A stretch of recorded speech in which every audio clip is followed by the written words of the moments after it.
มีผิดติดตัวทำบาปโหดร้ายมันไม่ใช่เรื่องยิ้มหัว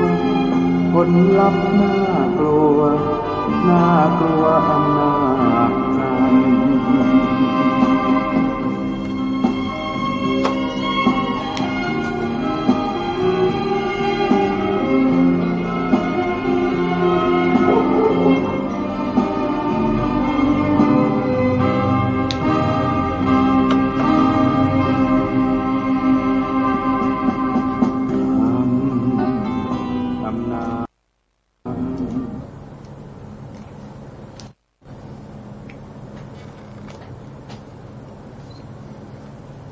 พุทธัง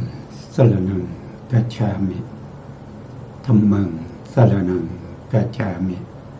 สังฆังสรณังกัจฉามิกราบนมัสการพระมหาเถระพระสังฆาธิการพระเถรานุเถระสวัสดีท่านผู้ฟังและผู้ชมทุกท่านกลับมาพบกับรายการพระไตรปิฎกลอยฟ้าครั้งนี้เป็นครั้งที่76ในเรื่องของเวทนานุปัสสนาสติปัฏฐานเวทนาก็เป็นความรู้สึกหรือที่เราเรียกว่าเป็นการเสวยอารมณ์เวทนาว่าโดยตัวธรรมจริงๆก็เป็นเวทนามีดวงเดียวที่เรียกว่าเป็นเจตสิกเวทนาเป็นเจตสิกแต่เขาอยู่ในประเภทที่เป็นสัพพะจิตตสาธารณเจตสิกเพราะนั้นเขาเกิดกับจิตทุกดวงเมื่อจิตแต่ละดวงเกิดขึ้นมีอารมณ์ต่างๆกันไปบางครั้งก็มีอารมณ์ที่ดีนะครับเป็นอารมณ์ดียิ่งอย่างเงี้ยนั้นเวลาเวทนาที่เกิดร่วมด้วยก็จะเสวยอารมณ์ที่เป็นเขาเรียกว่าเป็นอธิปดีอารมณ์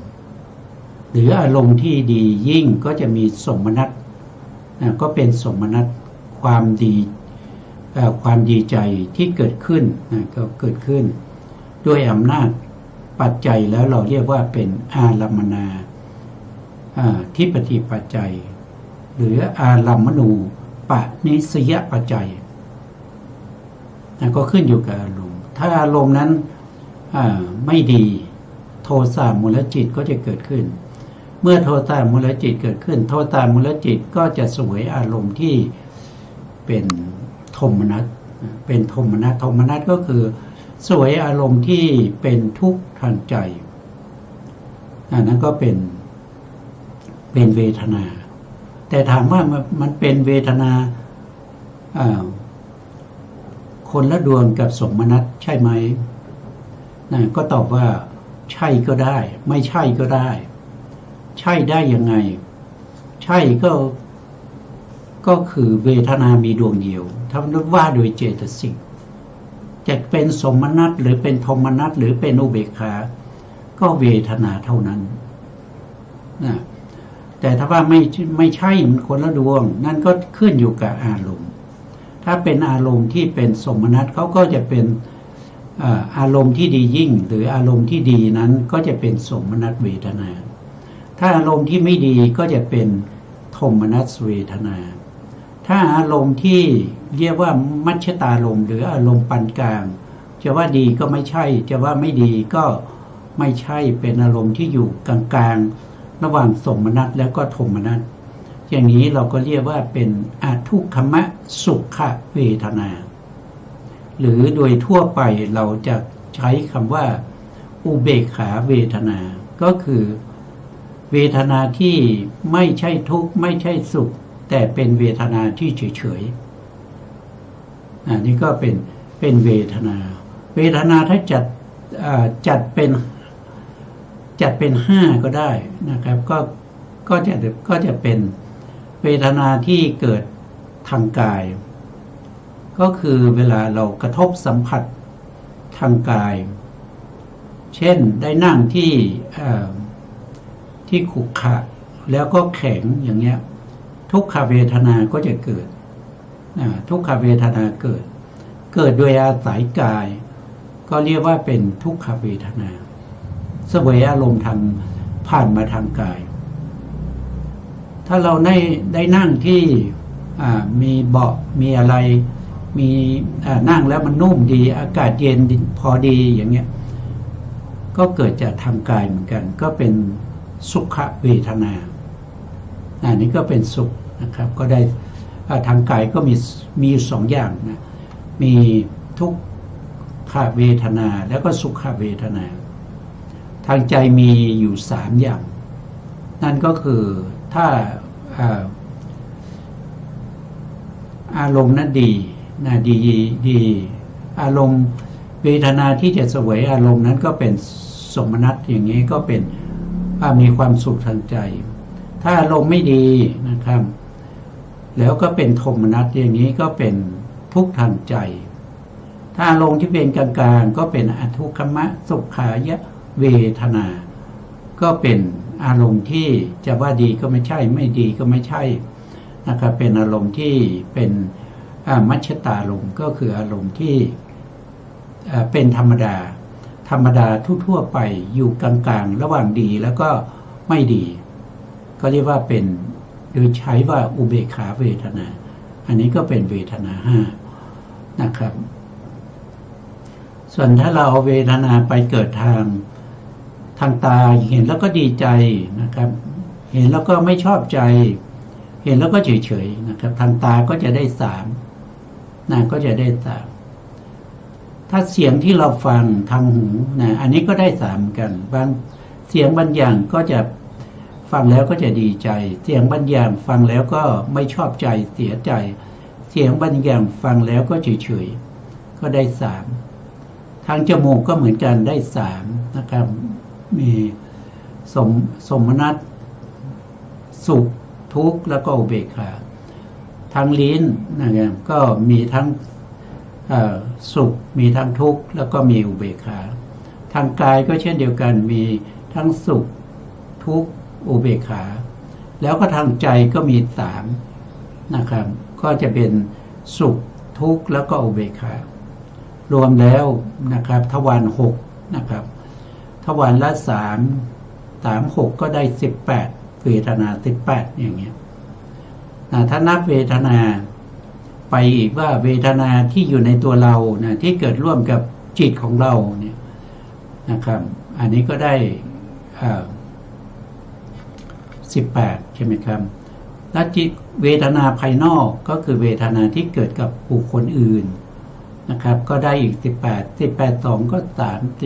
36เวทนาก็มี36แต่ถ้านับเวทนาในจิตว่านับเวทนาในจิตก็มีถึง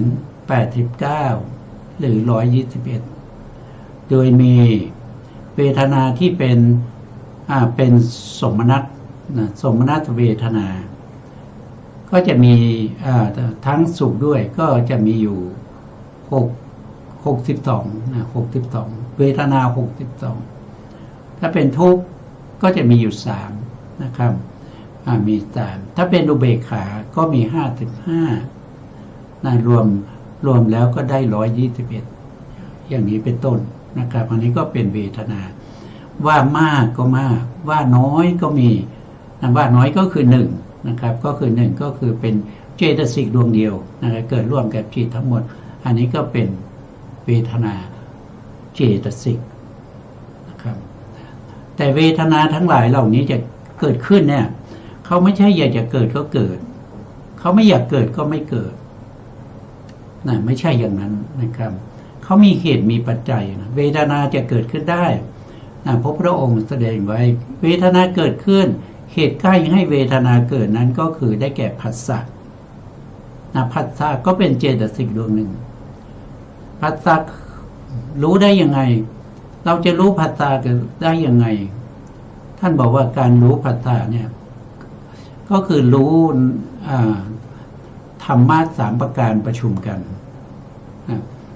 ธรรมะ3ประการมีอะไรบ้างก็จะมี1ก็คืออารมณ์2ก็คือวัตถุ3ก็คือวิญญาณ3อย่างนี้ประชุมกันเมื่อไหร่ก็จะเกิดเป็นผัสสะตรงที่เขาประชุมนั่นแหละ ตัวผัสสะนั้นก็เป็นเหตุเป็นปัจจัยให้เกิดเวทนาอย่างเนี้ยเวทนานั้นก็ยังเป็นเหตุเป็นปัจจัยให้เกิดตัณหาอีกเวทนาเป็นทั้งตัวที่เป็นปัจจัยเป็นเหตุเวทนานั้นเป็นทั้งตัวที่เป็นปัจจุบันก็คือเป็นผลได้เป็นทั้งเหตุก็ได้เป็นทั้งผลก็ได้นั้นตัวเวทนานะเพราะฉะนั้นเหตุปัจจัยที่ทำให้เกิดเนี่ยนะครับเราก็ได้พูดไปในเรื่องของปัจจัย24หรือ47ที่จำแนกออกมาโดยความเป็นชาตินะเราก็พูดไปในเรื่องของสาชาตชาตินะครับสาชาตธาตุแล้วก็เราก็กำลังพูดอยู่ในเรื่องของอารัมมณชาติอารัมมณชาติอารัมมณชาติก็คือตัวที่เป็นปัจจัยนั้นเป็นอารมณ์อารัมมณะนี่คืออารมณ์ชาติก็คือชาติก็คือการเกิดนะครับก็คือการเกิดคือลักษณะอาการเกิดขึ้นเนี่ยมันแบบเดียวกันมีองค์ธรรมแบบเดียวกันก็คือต้องมีอารมณ์นะครับต้องมีอารมณ์เพราะฉะนั้นก็เลยเรียกว่าเป็นอารัมมณะนะจิตไหนที่รู้อารมณ์เหล่านั้นนะครับก็มาจัดอยู่เป็น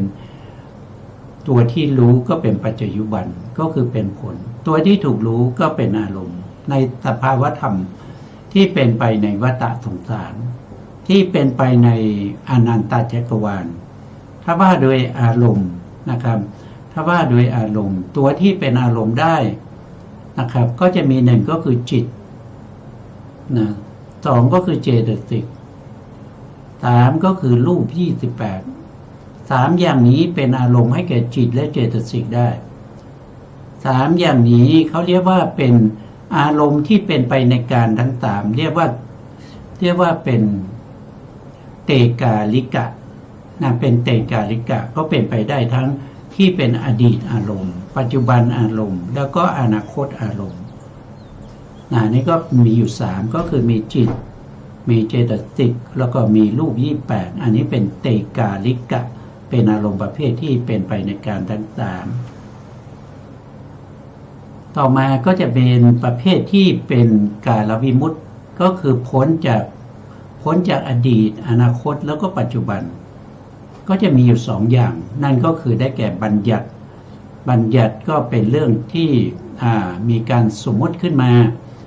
บัณฑิตทั้งหลายได้สมมติขึ้นมานะครับว่าสิ่งนี้เราเรียกชื่ออย่างนี้อย่างเช่นจิตอย่างนี้ตัวจิตสภาวะธรรมของจิตนั้นเป็นตัวปรมัตถ์แต่คำที่เราไปใส่คำว่าจิตนั้นเป็นบัญญัติเป็นบัญญัติเจตสิกเสียงที่เราเปล่งออกมาเจตสิกนั้นก็เป็นบัญญัติมันเป็นสิ่งที่สมมุติ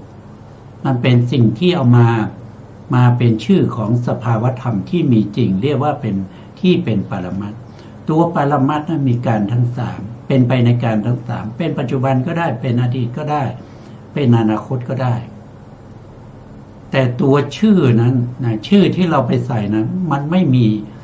มีอดีตอนาคตแล้วก็ปัจจุบันมันเป็นแต่สิ่งที่เราสมมุติขึ้นมาหรือบัญญัติขึ้นมาเป็นที่ยอมรับของชาวโลกทั่วไปอันนี้ก็เป็นเขาเรียกว่าเป็นนามบัญญัติหรือสัทธะคือเสียงสัทธะบัญญัติและอีกอย่างหนึ่งก็คือเขาเรียกว่าเป็นอัฏฐบัญญัติอัฏฐบัญญัติก็เป็นเรื่องเป็นราวเป็นเรื่องเป็นราวเป็นเนื้อหาเป็นบทเรียนอะไรต่างๆอันนั้นก็เป็นสมมติเหมือนกันสมมติเพื่อจะสื่อความหมายให้เกิดความรู้ความเข้าใจกันระหว่างผู้พูดและก็ผู้ฟังอันนั้นเป็นเขาเรียกว่าเป็นบัญญัติไม่มี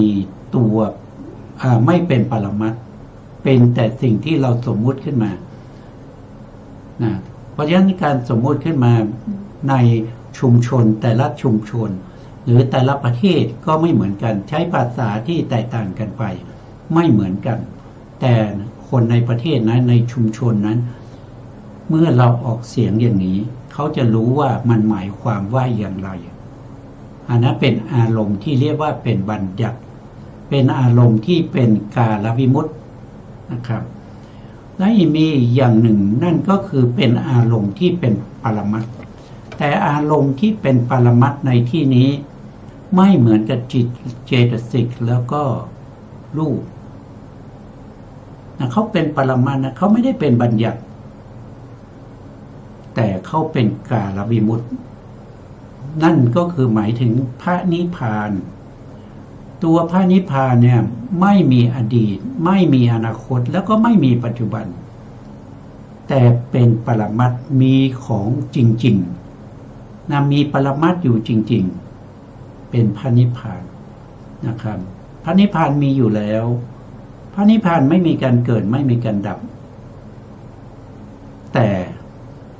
ผู้ที่จะเข้าถึงพระนิพพานได้พระนิพพานมีอยู่แล้วเราสามารถเข้าถึงพระนิพพานได้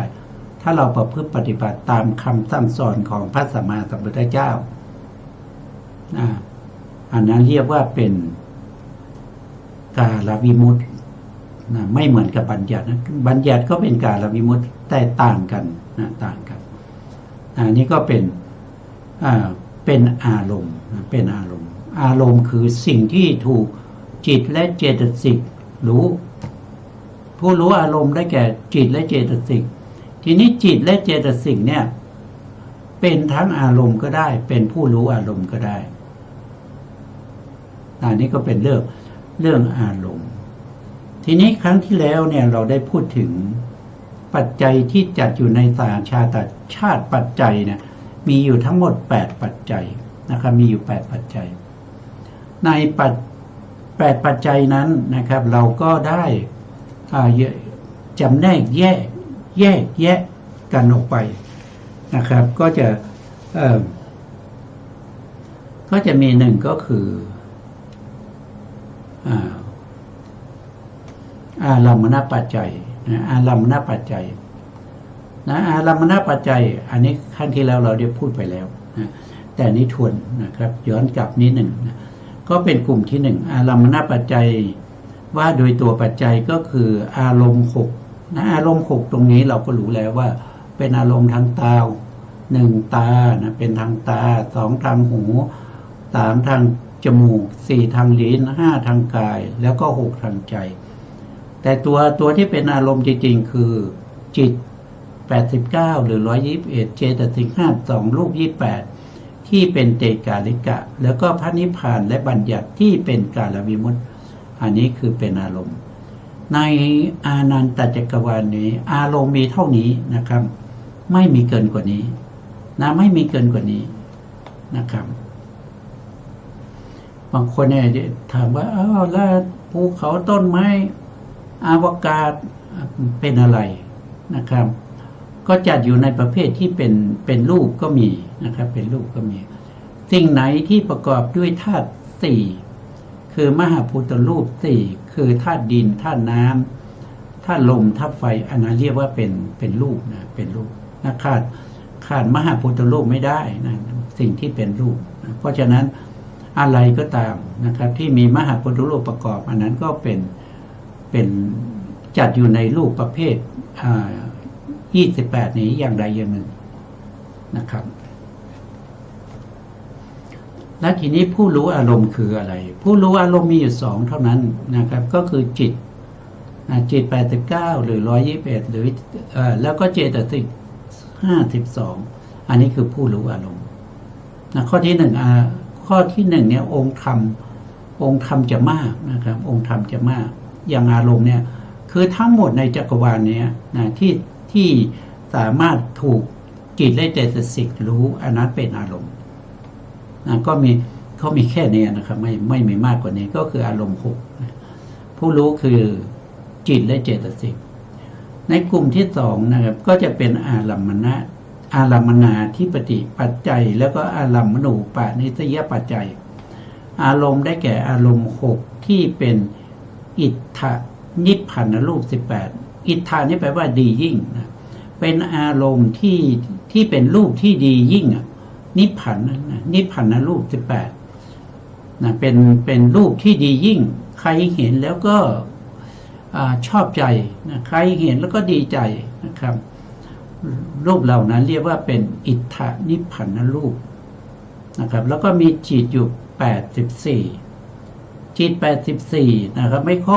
รบ89นะครับหายไป5ดวงนั้นไม่สามารถเป็นอธิปดีอารมณ์ได้นะครับ5ดวงคืออะไรก็คือโทสะมูลจิต2โมหะมูลจิต2ทุกขกายวิญญาณจิต1นะครับจิต5ดวงนี้ไม่สามารถเข้าถึงอธิปดีอารมณ์ได้แล้วก็เจตสิกนะครับเจตสิกที่เป็นอธิปดีอารมณ์ได้มีอยู่47มีอยู่47นั่นก็คือหายไปเท่าไหร่หายไปอยู่5นะครับหายไปอยู่5เพราะเจตสิกมีอยู่52อันนี้47ก็หายไป5นั้นก็คือได้แก่อะไรนะก็คือได้แก่โทสะ1นะครับโทสะ1โทสะเจตสิกนะบางคนอาจจะต้องดูรูปนะครับบางคนอาจจะคิดไม่ออกนะครับถ้าไม่เห็นภาพนะ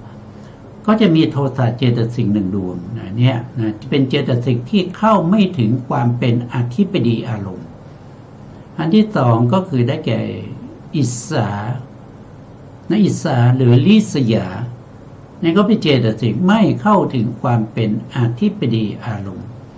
ดวงที่3มัชฌริยะไม่สามารถเข้าถึงอธิปดีอารมณ์ได้นะครับต่อไปก็จะเป็นกุกุจจะ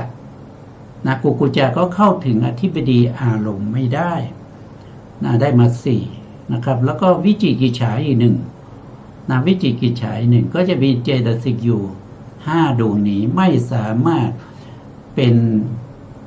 อารัมมนาธิปติปัจจัยหรืออารัมมณูธิปติปัจจัยนะไม่สามารถเข้าถึงอารมณ์ที่ดียิ่งได้นะแล้วผู้รู้อารมณ์ผู้รู้อารมณ์ก็คือได้แก่จิต28จิต28ก็คือโลภะมูลจิต8นะโลภะมูลจิต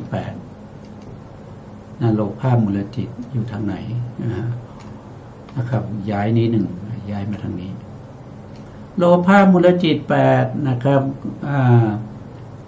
โลภะมูลจิต8ก็จะอยู่ทางนี้นะครับเราก็มาดูตรงนี้โลภะมูลจิต8นี่ตัวโลภะมูลจิต8นะครับอันนี้เป็นอธิปดีอารมณ์ก็ได้แล้วก็เป็นตัวที่เข้าไปรู้ก็ได้นะก็มีโลภะมูลจิต8เพราะจัดอยู่ในจิต28เนี่ยตรงเนี้ยเขาบอกแล้วโลภะมูลจิต8โลภะมูลจิต8แล้วต่อมานะผู้รู้อีกอันนึงก็คือมหากุศลจิต8มหากุศลจิต8ก็อยู่ตรงนี้นะครับสีเหลืองนี้ทั้งหมดเป็นผู้รู้นะเป็นผู้รู้อะไรก็คือรู้อารมณ์ที่เป็นอารัมมนาธิปติปัจจัยอารัมมณูปาณิสยปัจจัยนะตรงเนี้ยนะครับแล้วต่อมาก็จะเป็นมหากิริยาญาณสัมปยุตอันนี้4เอาแค่4นะครับแค่4มหากิริยาอยู่ตรงนี้มหากิริยามีอยู่8ดวงนะแต่ท่านเอามาเฉพาะ4ดวงเท่านั้น4ดวงนั้นเป็นสัมปยุตนะเป็นสัมปยุต3ตรงนี้หมายถึงญาณสัมปยุตมหากิริยาญาณสัมปยุตจิต4ดวงไหนก็คือดวงที่1นะครับดวงที่1ดวงที่2ดวงที่5แล้วก็ดวงที่6นะครับมีอยู่4ดวงเท่านั้นส่วนดวงที่3ดวงที่4ดวงที่7ดวงที่8นี้ไม่สามารถที่จะรับอารมณ์แล้วรับอารมณ์ที่เป็นอธิปดีไม่ได้พวกนี้นะครับรับอารมณ์ที่เป็นอธิปดีไม่ได้ นะครับแล้วท่านบอกว่ายังมีโลกุตละจิตแปดโลกุตละจิตแปดโลกุตละจิตแปดก็คือมรรคจิตสี่ผลจิตสี่นะเป็นผู้ที่รู้อารมณ์นะเป็นผู้ที่รู้อารมณ์แล้วอารมณ์ที่เขารู้นะเป็นอธิบดีเป็นอารัมมณูปนิสยปัจจัยนะครับต้องเป็นอธิบดีเสมอเลยไม่เหมือนกับโลภะแปดนะมหากุศลจิตแปดหรือมหากิยายานะสัมปยุตตจิตสี่พวกนี้บางครั้งเป็นรับอารมณ์ที่เป็นอธิบดีก็ได้รับอารมณ์ที่ไม่ใช่อธิบดีก็ได้แต่ถ้าเป็นโลกุตละจิตแปดเนี่ยต้องรับอารมณ์ที่เป็นอธิบดีหรืออารัมมณู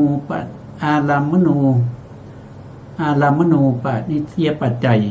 ต้องเป็นอธิบดีเสมอนะครับโลกุตละจิตเนี่ยต้องรับอย่างนั้นแล้วเจตสิก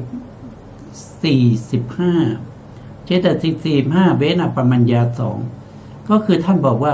ที่เราเว้นมา5นั่นนะครับที่เป็นโทสะเป็นอิจฉาเป็นมัจฉริยะเป็นกุกุจจะแล้วก็วิจิกิจฉานั้นบวกเข้าไปอีก2นั่นคืออัปปมัญญาเจตสิก2อัปปมัญญาเจตสิกก็คือมีความกรุณาแล้วก็มุทิตาเป็นผู้ที่ฝักใฝ่หนักแน่นอย่างยิ่งหนักแน่นยังไงฝักใฝ่อะไรฝักใฝ่อารมณ์ที่เป็นอธิบดีอันนี้เราต้องไปว่ากันอีกทีหนึ่งเพราะว่ามันมีทั้งแน่นอนและก็ไม่แน่นอนนะครับเราก็ไปว่ากันนะครับอันนี้ทีนี้จะเป็นอธิบดีอารมณ์ได้หรือไม่ได้เนี่ยท่านบอกว่าจะต้องไปดูที่คาถาคาถานั้นก็คือได้แก่คาถาที่แสดงถึงอารัมมณาธิปติปัจจัยแล้วก็ปัจจยุบันโดยเฉพาะต้องเอาคาถานี้เป็นกำกับเสมอที่เราจะไปคิดหาอธิบดีอารมณ์นะครับคาถานี้ท่านก็บอกว่าเสชังติปากังติกริยาจตุรูปัญจะเสชิโนนะครับอันนี้เป็น2บาทแรกนะครับเสชังติปากังติกิริยานี้เป็นบาทที่1จตุรูปัญจะเสชิโนอันนี้เป็น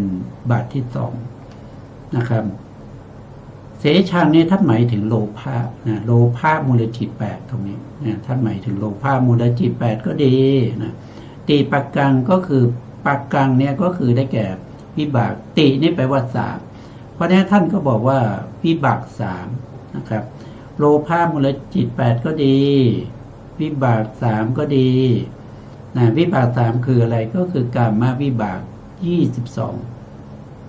ถ้าว่าโดยวิบาก3เนี่ยถ้าเราพูดง่ายๆก็คือมีกามวิบากรูปวิบากแล้วก็อรูปวิบากทีนี้กามวิบากก็จะมีอยู่22เว้นทุกขตาคตาทุกขตาคตากายวิญญาณจิต1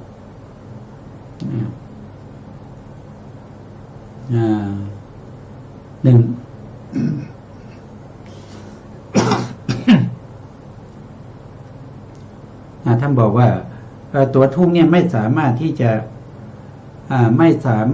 ะเข้าถึงความเป็นอธิบดีอารมณ์ได้นะครับตรงนี้ต้องมีสุขด้วยนะครับตรงนี้ต้องเว้นสุขด้วยเพราะฉะนั้นกายวิญญาณจิตเนี่ยตรงนี้จะต้องเว้นไป2นะครับเว้นทุกขกายวิญญาณจิต1แล้วก็สุขกายวิญญาณจิตอีก1เพราะจิต2ดวงนี้ไม่สามารถที่จะรับอารมณ์ที่เป็นอธิบดีได้ก็เว้น2ดวงนี้นะครับการมาวิบากเนี่ยมีอยู่ทั้งหมด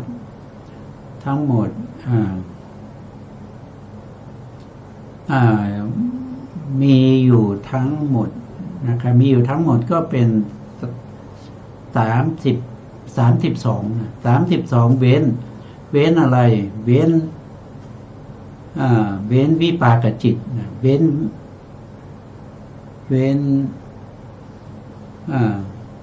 ทวิปัญจวิญญาณจิต10พูดง่ายๆนะครับเว้นทวิปัญจวิญญาณจิต10 ตรงนี้ต้องเป็นทวิเวนทวิปัญจวิญญาณจิต10นะไม่ใช่2เลยนะครับเพราะว่าจิตพวกนี้ไม่สามารถที่จะรับอารมณ์นะครับไม่สามารถที่จะรับอารมณ์ที่เป็นอธิปดีได้ก็เว้นไปนะครับก็เป็นทวินะครับเป็นทวิเป็นทวิ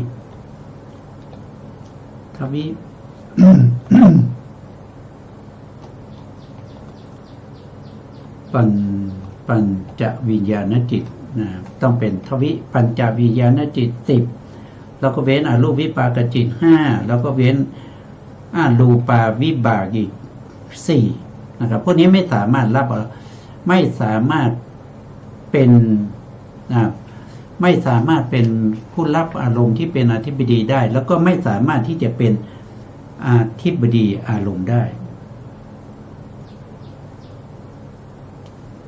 ก็เว้นไป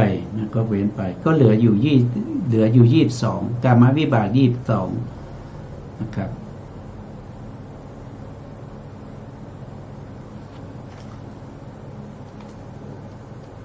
ตรงนี้ต้องตรงนี้เอาไว้ก่อนนะครับตรงนี้ยังไม่แน่ใจนะเอาไว้ก่อนนะให้รู้ว่าที่สามารถเป็นอธิบดีอารมณ์ได้ก็คือติปากังนะก็คือวิบาก3ก็คือกามวิบากรูปวิบากแล้วก็อรูปวิบากนะส่วนกามวิบากนี้เดี๋ยวดูอีกทีนึงนะครับเดี๋ยวผมดูเอกสารนิดหนึ่งนะครับว่าเขา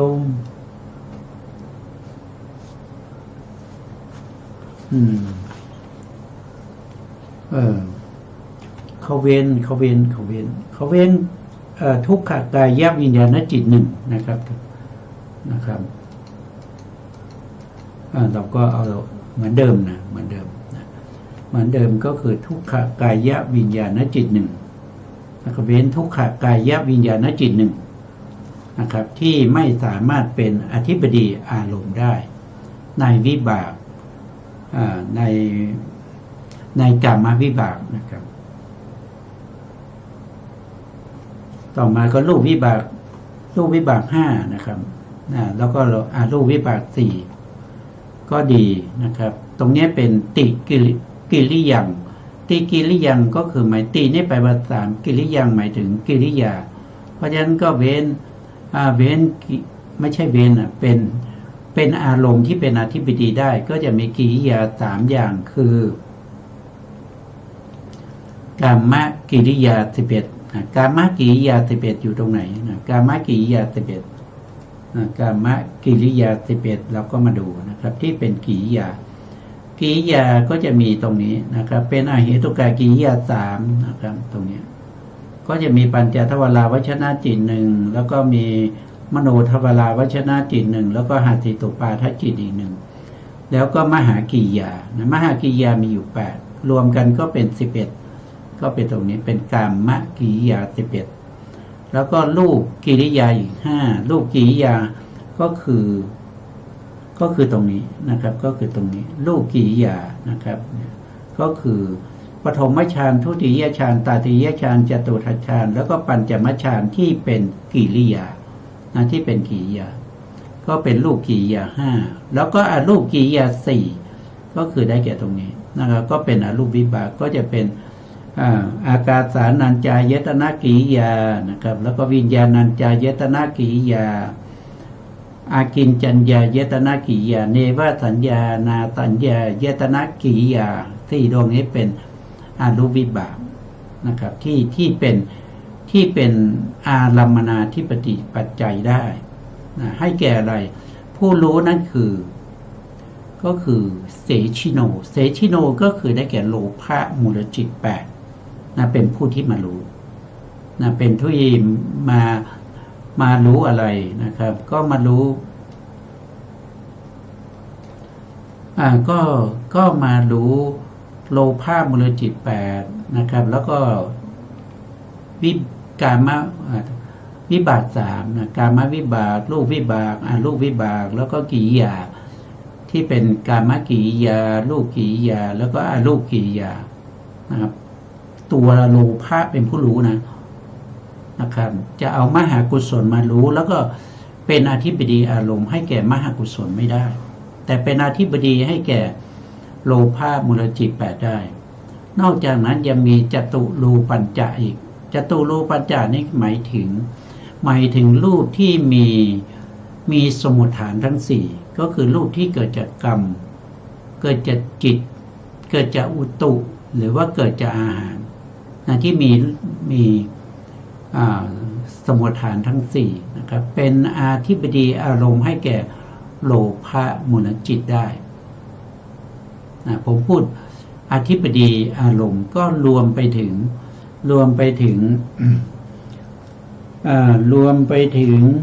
ที่เป็น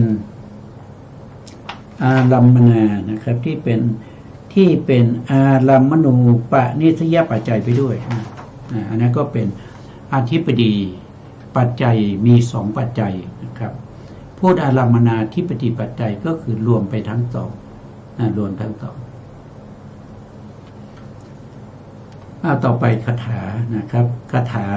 ในบาทที่3นะครับท่านบอกว่าติบุญยังกามะปุญญตะเสชะสาธิปติเสชะสาธิปติภเวนะครับบาทที่3แล้วก็บาทที่4นะครับติบุญยังนี้ท่านหมายถึง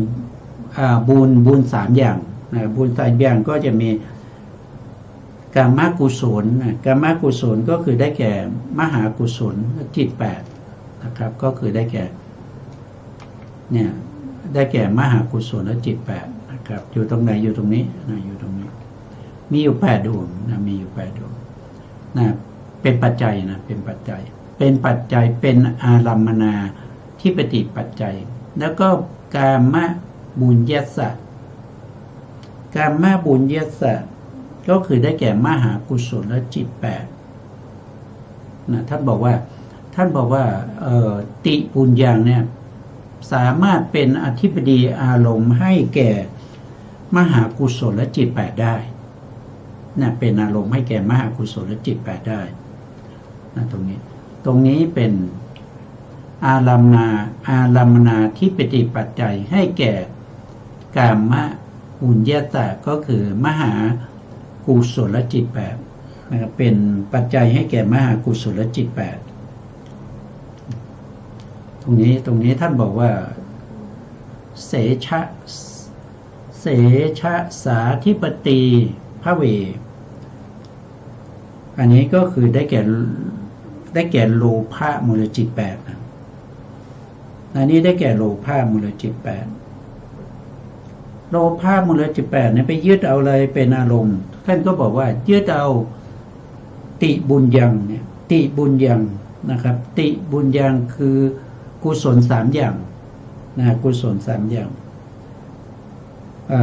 ยึดเอากุศล3อย่างที่เป็นกามกุศลคือมหากุศล8รูปกุศล5แล้วก็อรูปกุศล4นะครับเป็นอารมณ์เป็นอธิปดีอารมณ์ตรงนี้เป็นปัจจยุบัน2นะครับในคาถาและบาทที่3เนี่ยติบุญยังเป็นปัจจัยกามบุญญาสานี่เป็นผู้รู้อารมณ์เป็นปัจจยุบันแล้วก็เสชะสาธิปตินี่ก็เป็นโลภะก็เป็นผู้รู้อารมณ์เหมือนกันรู้อะไรรู้ติปากังโดยความเป็นอธิปดีอารมณ์ต่อไปในคาถาต่อไปนะครับก็จะเป็นบาทที่5แล้วก็บาทที่6บาทที่5เนี่ยท่านบอกว่าอุตลังอุตลังคืออะไรนะอุตลังก็คือได้แก่โลกุตระจิต8ตรงนี้ได้แก่โลกุตระจิต8นะครับเป็นอุตลังนะครับ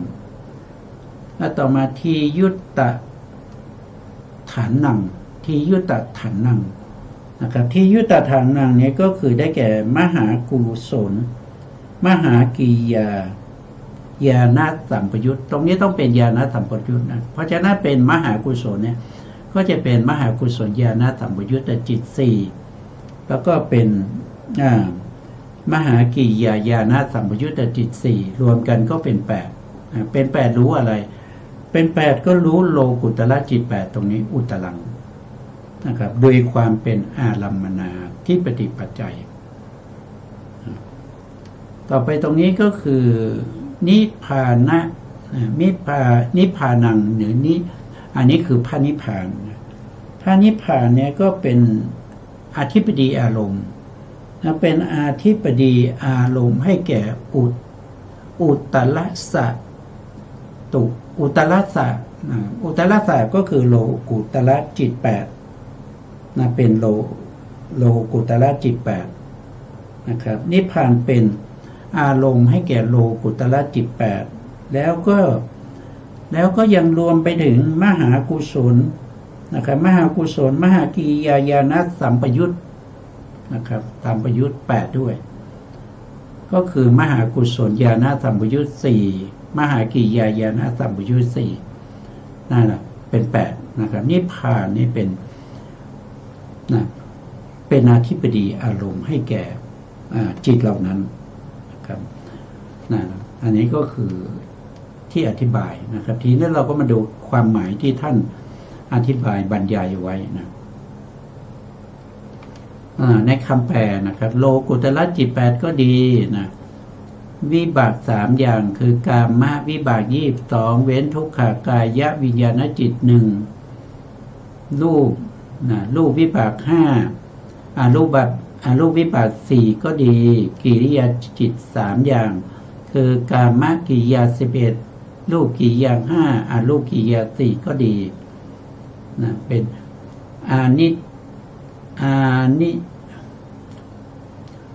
ไม่ใช่นะอิทธนิพพานรูปที่เกิดจากสมุฏฐานทั้งสี่ก็ดีก็คือรูปที่เกิดจากสมุฏฐานทั้งสี่ก็คือเกิดจากกรรมก็มีจิตก็มีอุตุก็มีอาหารก็มีเป็นอธิปดีอารมณ์ช่วยอุปการะแก่โลภะมูลจิต8